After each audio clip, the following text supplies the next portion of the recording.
Okay, so as far as like your journey and stuff, kind of like, could you tell me where you're from, if you're even from Arizona, how you made your way out there, and like how you got into MMA? And you were working at like the gas station, right, for a while. You quit that, and then that's when you really started pushing for the UFC. No, so honestly, it goes even for a lot further than that. So I'm originally from Detroit, Michigan. My family came out Okay. here. My mom fled us out here after my dad got arrested. He got in some pretty big trouble in Detroit. Ended up doing a pretty big sentence in jail out there, and we were having issues. So my mom brought us out here to Arizona. So we've been out here ever since then.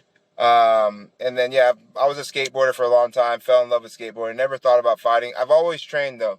That's one thing. My mom, even at a young age, my mom was like, "What are you training for? What are you Okay. trading for?" And I didn't really know. I was just like, hey, I don't know what I'm trading for, but when the moment comes, mom, I'm gonna pop off. Watch. So mostly raised by my mom. Had a stepdad or two in between there, but mostly raised by my mom.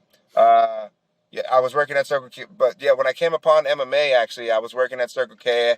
I had already had two kids. I was trying to get into the military, and I was just like, man, I just want to. I was just lost, and I was like, man, I need something, and I know how to fight, but I don't know how to fight, you know. So let me go over Hmm. to this gym that just opened up across the street, which was LA Boxing at the time. So I went over Oh there. shit! I went to an LA boxing when I was a kid too. That's Heck, crazy. heck yeah, heck yeah. So I was like Yeah. 21 years old. Started at LA Boxing.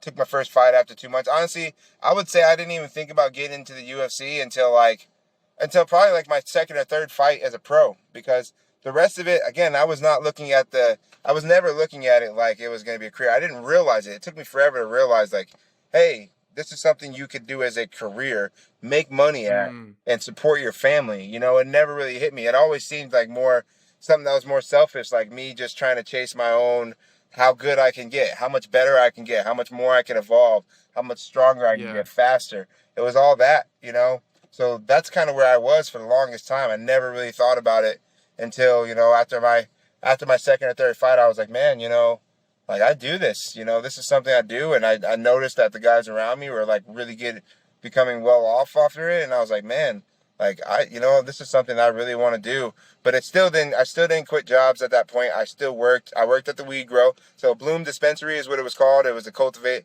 but I worked at the cultivation, and I started from security, working my way up from Hmm. security to being an operational manager.